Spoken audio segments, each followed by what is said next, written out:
Hello everyone, welcome to Motivational Moments. We're here today with our special, wonderful, amazing, extravagant, fantastic guest. You may have heard them a couple of months ago in August where we talked about our goals for our half-year goals. And today we were going to be talking about mindfulness, exploring the world. Mindfulness. I learned to explore a lot of the world through my mother and through Carl, adventuring through nature, exploring it, taking in the environments around us. So today we're going to be talking about an update on our half-year goals, and then we're going to be talking about our favorite 5 senses: sight, smell, taste, touch, sound. It's all here live today with you. Yeah. I hope you're having a fantastic week. Talk to us. Kate and Carl, how are you today? Yeah, we're good, thanks. We had a long train journey down from Edinburgh, but we've arrived safely, and we're really looking forward to talking with you guys tonight. Lovely, Woo! lovely. Great to be back on the show again. It's great to have you back. Just to actually, one thing I want to point out to the viewers, the listeners, especially the listeners, take in the difference between their voices as they speak. I know before we had a lot of great feedback from how Carl could change the tone of everything, and we got great feedback of it, not in a bad way, like in an absolutely amazing way, because a lot of people said he should be like the voice, like, you know, an over voice for a book. And that's it. You have that kind of voice where whatever you say straight away it grasps people. I don't know. It's very calming presence. Yes, very amazing presence, and Kate just sounds amazing. I'm not gonna. I can confirm she is amazing. You give so much life through your voice. I don't think you actually realise, but thanks. like it literally, it makes me want to do more. When I hear the things you do and like how you speak with so much enjoyment, it is absolutely amazing. So Fabian, am I right to take it to say you've had a good week? Because the energy you're bringing is spectacular. Well, there's no such thing as a bad week, as I say. Just a week that you learnt from. Oh, that's your first nugget. Jay, talk to us. I'm having a fantastic week, and it's being capped off with some incredible guests who I'm so fortunate to have seen twice in the space of 7 days. It's incredible. I'm feeling fantastic, and this is truly the best way to start the weekend. Yep, I concur. Yeah. So on the last time that we had you guys on, we spoke about our goals for this half of the year. We set ourselves some challenges to achieve. Talk to us. How are your goals progressing? What were your goals? And have they changed at all now? Oh, well, I'd like to go first. Tradition. Why won't they have it in a lifetime? So I think last time I was on my goals, I'd been doing up my garage, making a she shed out of it. Yep. Was aiming to do some carpentry, wanted to get it kitted out.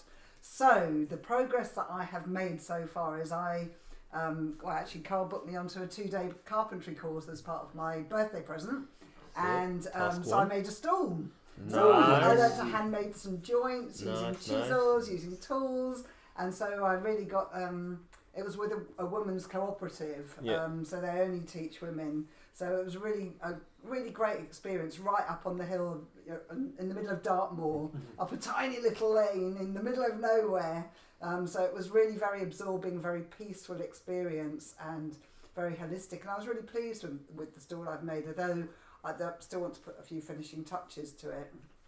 And as far as my workspace is concerned, I now have a workbench. Ooh, I know you talked about last time. So I'm repurposing an old, really solid pine kitchen table into a workbench, because I think we should be reusing as much as we possibly can these days. And I'm going to put some slightly different legs on it, so that is moving in the right direction. At the moment I've got so much work on, I haven't had a chance to do it, but it's in the garage, it's ready to go, and it just needs me to have a bit of time and a bit of focus to like push it on, and then I can start getting my tools gathered around it. So doing well with the progress. Great progress. Great progress. And I've also booked into a tool sharpening course, because the point of having tools is that you can use them efficiently, and if you don't know how to sharpen them, keep them sharp, they don't work effectively. Exactly. So I would just like to say that reminds me so much of your son. just the tool sharpening, because Ethan also we've spoken before about how he has a special knife,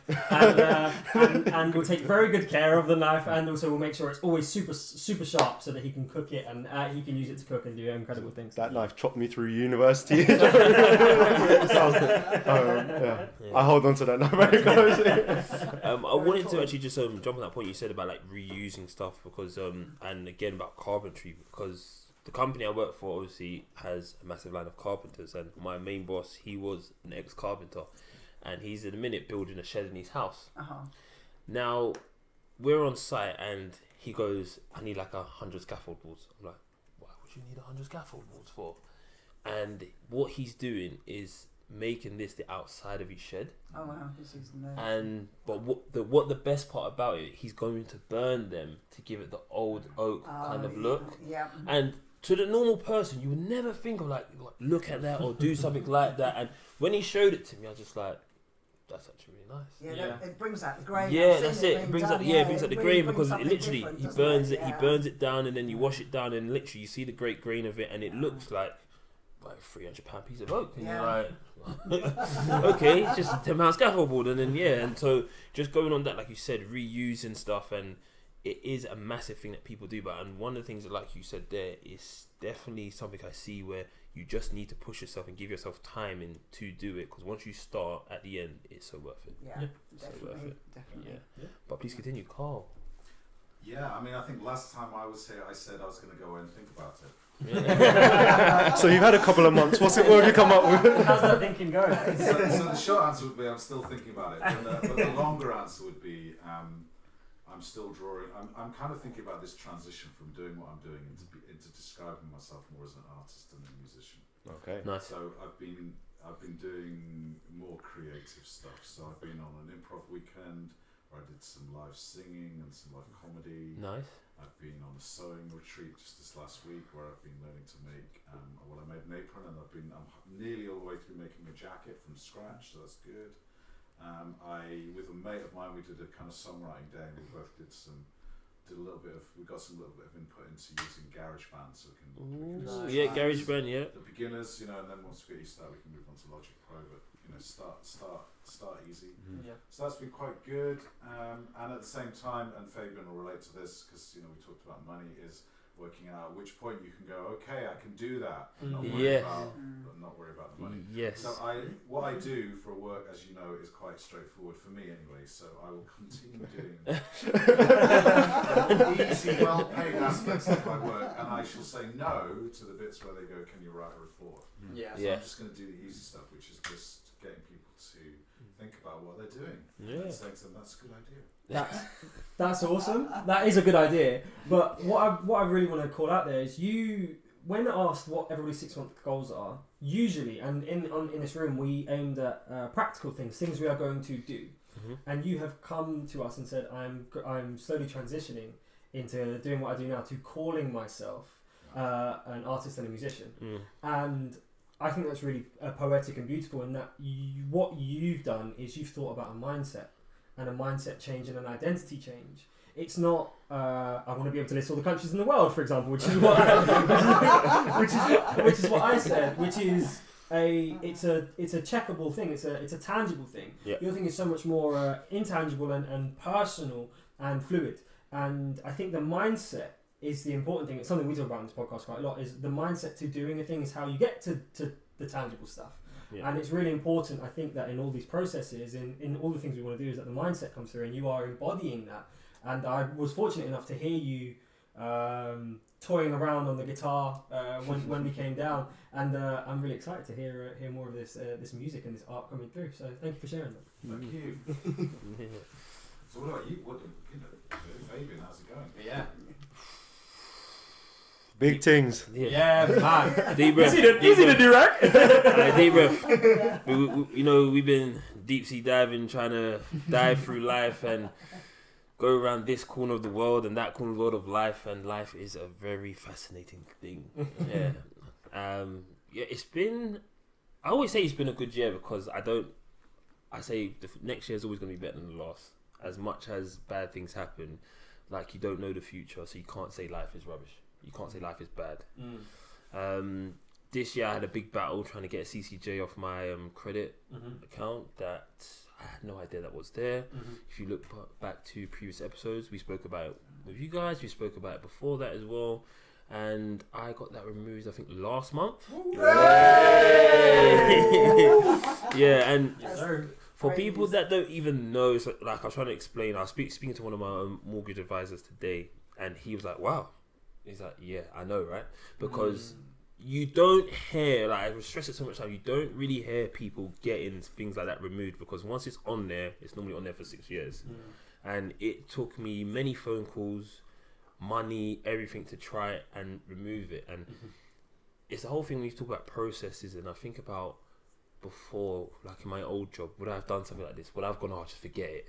Like the younger me would have been like, oh, don't worry about it. Where this time I processed it and literally continued to say, we have to get it off. You have to get it off. It's not supposed to be there. It's not a good thing. And as I was telling UK earlier, is that you can't even take out a phone, which is something so easy that everyone does these days. Go get a little phone contract, whatever phone it is. It doesn't have to be the newest phone, but I couldn't do something like that. Or even to the point when I wanted to open a new bank account, I had to get the basic account. They can't trust me to have a normal current account. And I'm just like, this is insane. Like, I don't even know what this is there for. So we got that removed. We were doing a bit of work on my flat. If you've been seeing the reels, you know, we've been putting a few pictures up. Gonna do another one tomorrow, so watch out for that. So that's the new process. We had a lot of processing today. I spoke to Ethan about it earlier on. We had a good chat. So we had that, and again, it's just about continuing the next steps, what we've done, where we are. And I had a great conversation with one of my uncles before we came in, and he said you need to remember where you actually have come from. And I think that's a big thing when you think you failed. Because I find you could have achieved 6 or 7 things in the last 3-4 months, but because one big thing hits you, you think, I'm just not doing anything right. But you got to remember to yourself, what did you do to get to that task? Because sometimes those things you complete before helped you get to that fail. And people just see it as a fail when really it's just another setback. You need to find a different roundabout, a different left or right turn, and continue on straight. So there's been a lot of that this month, or this last couple of months. And the goal is coming. You're building up the house. Yeah, you're putting everything together. You're putting the plans out there. We've had many a conversation about how it could be our new studio. You've got your bedroom coming. I mean, what me and you went there the other day, and I told you the plan. He was like, "Bro, this is mad." Like, cause you see, like, when I'm telling you, like, yeah, we're gonna put stairs there, studios going there. Bro, I saw that loft. And I was like, this is nice. And that's it. And it's literally I think it's one of the things I said to myself today, and it was realizing, like, I'm trying to get all these kind of loans or trying to sort things out. I said, you know what? Sit down, take a breath, and get this work done yourself if you can. Let's get it. So I'm in the right industry for it, but I'm just, as my boss always tells me, I'm being lazy. So I'm being lazy. That's the last way I'm trying to describe it. Describe me that way. Yeah, but he means just like work wise, because it's like I work for a company where literally, if I wanted to do my whole house, it would take me probably 2-3 months if I pull the favours here and there. So it's just the whole point of starting to do that now and get it done. It's like I've got people that can do bathrooms, I've got people that can put a kitchen together, I've got people that can put plasterboard up, but it's just like putting them all together. Exactly. So now it's time to get it done and sort it out. Look for updates because they're coming. Fantastic news. Yes, Plans definitely. For the future. Plans for the future, indeed. So I'm going to jump in. Do it. My goal was to raise up to £2,000 for charity. And since that point, we had a half marathon across Dartmoor, and we raised, I think, around over £700 for that. And then in the following month, I got my work team together, the technology risk assurance team at RSM, and we spent a few weeks collectively walking, running, swimming, cycling, moving the distance of John O'Groats to Land's End. And we not only did we achieve this, but we smashed this out the park. And because there were so many people, we were able to raise another £750. So we're making really fantastic progress towards this, raising money first of all for Just for Kids Law, Yep. which is actually, I found that they do a lot of work in Lewisham. Hey, let's go. Blue Bar. And supporting, as we said before, kind of immigrants, but people that have been part of the criminal justice system, and working to support these people. And then on the other side, for a hospice, a care home, Olive Tree Care Home that supports people with dementia, which one of my close co-workers, her mother went in there within the last year. So it was nice to have support different people, and having conversations with her, really having the team behind her made her feel really supported. So I'm £500 off, and Jed is about to cut his hair in a few weeks' time. Yeah. Ooh, Jed. Getting rid of the long hair. Yeah. And this might be a motivational moments fundraiser. Oh yeah, it will be. Definitely. So stay tuned for that. We're going to hit 2,000 by the end of this year. 100%. We're making good progress. Excellent. On to you, Jed. First of all, congratulations. That's an amazing thing. You've been raising so much money and for good causes. So thank you so much for sharing that, and congratulations on how far you've gone so far. I am about to cut my hair. The link to that will be in the YouTube and everything below for the fundraising for that. My 6-month goal, to my recollection, was to be able to name and place every country in the world. How you get on? Well, first of all, I smashed that one out of the park. I probably hit that about 2 weeks after. I set that as a goal for myself, which I'm really proud of, because I have an issue with my memory, short-term memory, so I have to really hammer something in for it to really go in, and I did that. And I think, Ethan, you remember, like, I come into this room every single day and I'd just be clicking away and typing really fast. You'd be like, what are you doing? I'm like, what do you think? Where do you think Kazakhstan is today? I'd come in to your bedroom some mornings and you'd be on the iPad, just head down, going through these countries. Like, I'll come back in a couple of minutes. Yeah, I set myself a newer task to get it in under 10 minutes, in 5 minutes. And I got down to being able to name every country in under 5 minutes and where they are. So I was really proud of that. But in the process, I learned a really important thing about how I learn, because that was the second part of my goal, was to understand how I learn.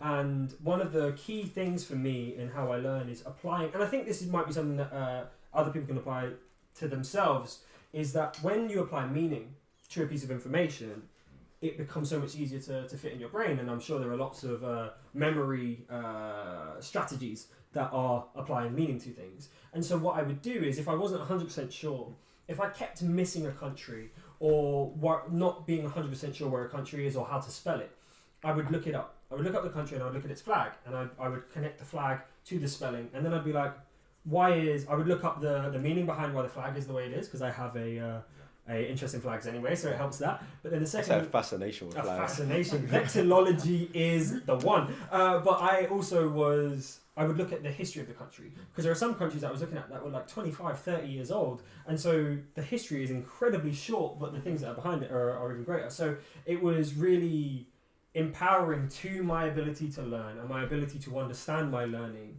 to structure that journey the way I did. I looked at the initial task, and then I worked out how best I could do it, and then how I synthesized that process. And it was applying the meaning, it was attaching a personal connection to these things. And I'm really happy that I went through that journey, because one, I hit the target and I smashed it, and I'm really proud of that. But two, I have got to a place where I understand my learning process is so much better. So yeah. I'm going to challenge you. Yeah. You did that in 2 weeks. Yeah. There's 2 months left. Okay. What's your final challenge? What's your challenge before the end of the year? What's your goal? So I'm gonna take that and take it further and see if I can do it at a smaller scale, and I'm gonna go to placing the capitals of every single country next. So okay. I'm gonna take that and put it under a magnifying glass. So that's what, by the end of November. Yeah. You know, in December, and we're checking again. Okay, yeah, we'll check again, and I will have another task prepared for myself that I can present on this podcast, and we will hold me accountable to learn that by January 1st as well. So thank you for holding me accountable to my growth. Always. So that was our first episode done for today. We spoke about our achievements, how we're getting on a few months down the line. Everyone is making fantastic progress by breaking it down into these individual steps. Slowly but steadily, we are getting there. There is lots of positivity in this room, and we're working hard and focused. Because we are all accountable to each other, I think it gives it a bit of an extra boost. So thank you for listening to this week's episode. We'll catch you guys next week. Woo! Peace.